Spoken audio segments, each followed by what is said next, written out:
Hello everyone and welcome back to my channel. অনেকদিন পর আবারও তোমাদের সাথে ঠিক এইভাবে ফেস টু ফেস ভিডিও নিয়ে চলে এসেছি।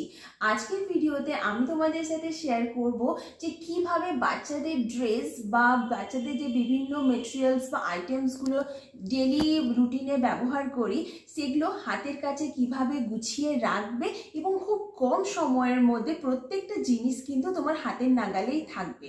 আর আজকের ভিডিওতে আমি তোমাদের সাথে বেশ কিছু টিপস এন্ড ট্রিক্সও দেব যাতে তোমরা তোমাদের বেবিকে কিন্তু খুব কম সময়ের মধ্যে রেডিও করে নিতে পারবে এবং প্রত্যেকটা জিনিস একদম চোখের সামনে হাতের নাগালেই থাকবে।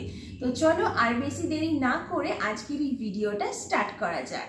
এই দেখো, প্রথমেই দেখতে পাচ্ছ যে 4 লেয়ারের অর্গানাইজার আমি একটা কিনেছি।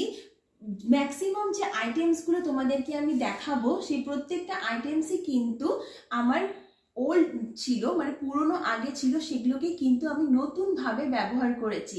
আমার বেবির জন্য কিন্তু আমি নতুন কোনো সেরকমভাবে আইটেমস কিনতে হয়নি বা অর্গানাইজারও কিনতে হয়নি।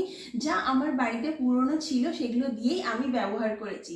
তো এই যে দেখতে পাচ্ছ 4 লেয়ারের মাল্টি কালার যে অর্গানাইজারটা, সেটা আমি অ্যামাজন থেকে অর্ডার করেছি। এটার ভিডিও আমি প্রেগনেন্সির সময় তোমাদের সাথে শেয়ার করেছিলাম, যেটা আমার আর আমার হাজব্যান্ড অর্কর সমস্ত ডেইলি রুটিনের জিনিসগুলো ছিল।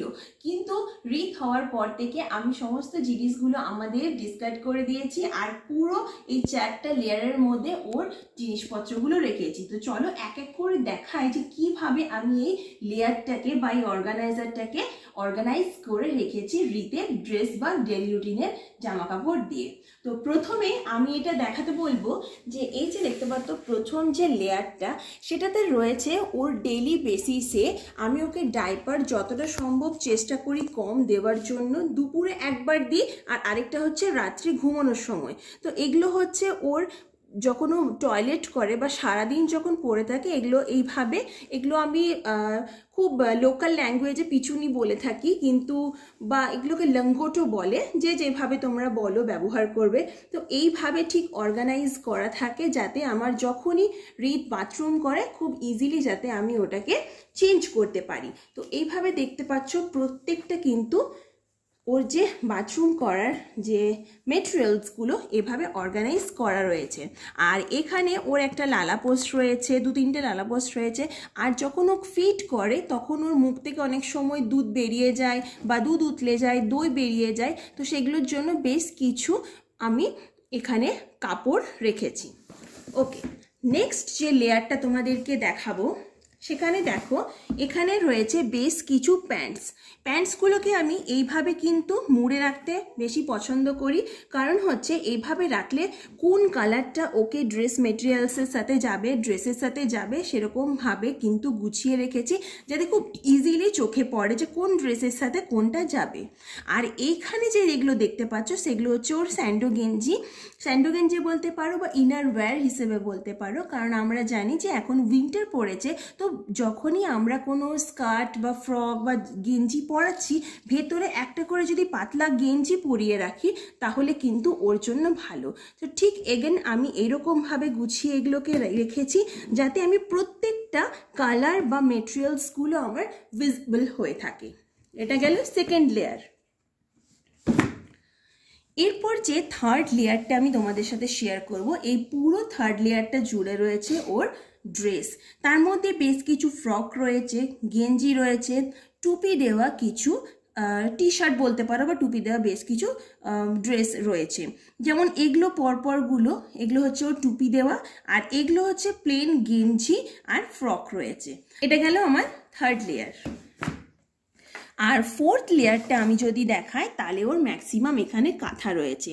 এই কাঁথাগুলো হচ্ছে, এগুলো হচ্ছে একটু মোটা কাঁথা, এগুলো একদম পাতলা কাঁথা, আর এগুলো হচ্ছে আরেকটু বেশি মোটা কাঁথা, যাতে আমি যখন ওকে পিছুনি পরাই বা যখন ডাইপার পরাই না তখন যাতে খুব ইজিলি ও যাতে বেডটাকে, মানে বেডে বাথরুম করলে তো সেটা বেডিংটা নষ্ট হয়ে যাওয়ার সম্ভাবনা থাকে।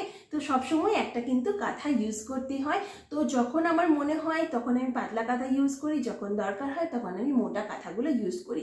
আরও রয়েছে কিন্তু এগুলোর মধ্যে ম্যাক্সিমামগুলো থেকে যায়, আর বেশ কিছু এখনও ভেজা রয়েছে যেগুলো বাইরে শুকোতে দেওয়া রয়েছে।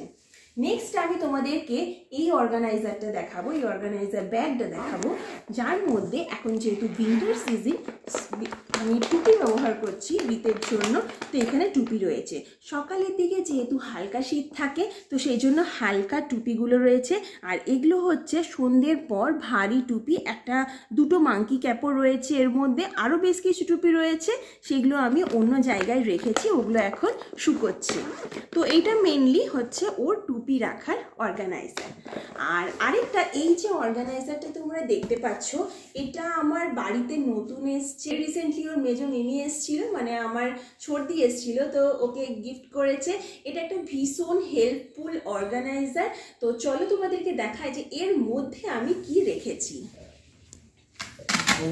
এটা হচ্ছে মেনলি 2 ক্যাবিনেটওয়ালা একটা অর্গানাইজার, যার মধ্যে উইন্টারের আমি ড্রেসগুলোকে সেপারেট করে রেখেছি। এই যে দেখতে পাচ্ছ, এগুলো হচ্ছে একটু বাইরে যাবার বা এটা একটু ভারী শীতের, যখন ও বাইরে যাবে, পার্কে যাবে বা ভ্যাকসিন নিতে যাবে, ডক্টর ভিজিট বা কোনো কারো বাড়িতে গেল, সেগুলোর জন্য যে উইন্টারের যে প্যান্ট আর ড্রেসের সেটগুলো সেগুলো আমি আলাদা করে রেখেছি। এখানে বেশ কিছু সোয়েটার রয়েছে, আর একটু ফাঁকা জায়গা রয়েছে, এগুলো এখন শুকোচ্ছে তাই এখানে ফাঁকা দেখতে পাচ্ছ, আদারওয়াইজ কিন্তু এটা ফাঁকা থাকে না। আর এই জোনটাতে মেনলি হচ্ছে উলিকটের আমি সব সেকশনসগুলো রেখেছি। উলিকট অলরেডি 2-3টে কেনা হয়েছে, বেশ কিছু ওর দিদির ছিল, তো সেখানে দেখতে পাচ্ছ এখানে উলিকটেরগুলো রয়েছে। আর এখানে রয়েছে উলিকটের প্যান্ট, এগুলো মেনলি হচ্ছে উলিকটের ড্রেস বা শার্ট বা টি শার্ট বলতে পারো, আর এগুলো হচ্ছে উলিকটের প্যান্ট। তো এই গেল হচ্ছে ওর ড্রেস মেটেরিয়ালসের অর্গানাইজ করার যে অর্গানাইজারগুলো। আর এইভাবেই আমি রিতের সমস্ত ড্রেসগুলো অর্গানাইজ করে রাখি। এবার তোমাদের সাথে শেয়ার করব রিতের ডেলি রুটিনে যে জিনিসগুলো ব্যবহার করা হয়, যেমন হচ্ছে বডি লোশনস, ফেস ক্রিম, সেগুলো আমি কিভাবে অর্গানাইজ করে রেখেছি। আমার এই রেন্টেড বাড়িতে আগের থেকেই ছিল 4টে এই অর্গানাইজার, যেগুলো আমি আমার নিজের পারপাসে ব্যবহার করতাম। আর এখন রিত হওয়ার পর থেকে আমি কিন্তু ওর জন্য এই 4টে অর্গানাইজার পুরো ডিসকার্ড করে ওর সমস্ত মেটেরিয়ালসগুলো রেখেছি। এই যে অর্গানাইজারটা দেখতে পাচ্ছ, তার মধ্যে ওর বডি লোশনস, ফেস লোশনস, মশা মারার জন্য বা মশা যখন কামড়ি দেয় যে রেডনেস হয়ে যায় সেটা, কাজল, পাউডার, চিরুনি, ব্রাশ। এই যে অর্গানাইজারটা দেখতে পাচ্ছ, সেখানেও মশা মারার বেশ কিছু জিনিস রয়েছে, যেগুলো আমি পরের ভিডিওতে তোমাদের সাথে শেয়ার করব।